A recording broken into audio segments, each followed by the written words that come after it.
po ako na aresto. Voluntaryo po yung pagsama ko. Kasi nga masunurin ako. Kaya lang, nung tinanong ako, gusto mo bang lumipad? Siyempre, hindi. Meron akong 2 medical certificate unfit. Pero before siya lumipad, kasi yung passport niya is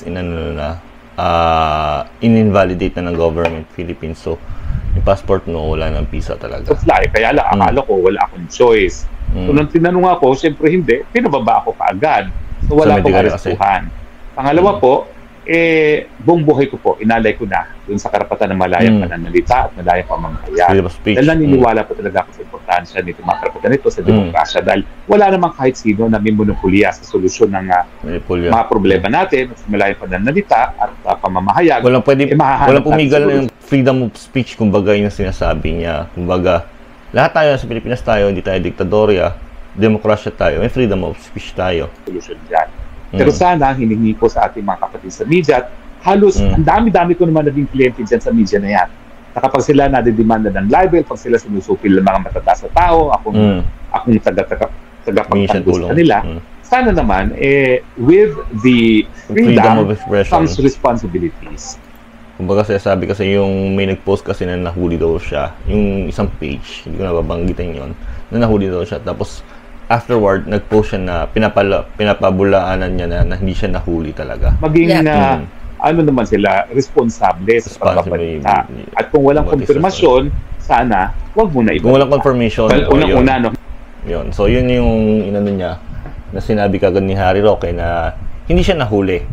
Nababa lang siya sa flight kasi nga hindi siya pinayagan lumipad due to medical extents. So, yun lang. Former presidential spokesperson Harry Roque insists that he willingly agreed to board the flight of Vienna after reports surfaced that he was apprehended and temporarily held in Amsterdam. Roque's tag suspect. Ayun yun. So, basahin natin yung mga comment. So, na-arrest nga siya. Yun. Nag-aaway-aaway sila dito.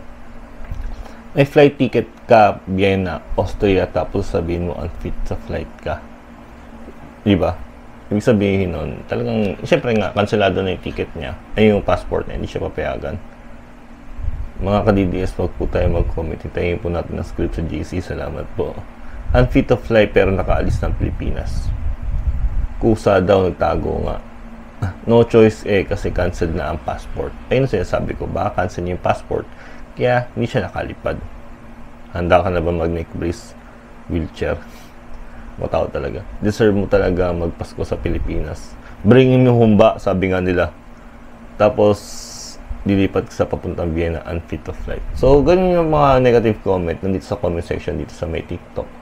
So, hindi natin alam ang storya. So, it's just like nabubong storya pala kay dating spokesperson Harry Roque, Attorney Roque. Hindi natin alam mangyayari. So, hindi natin alam ang storya.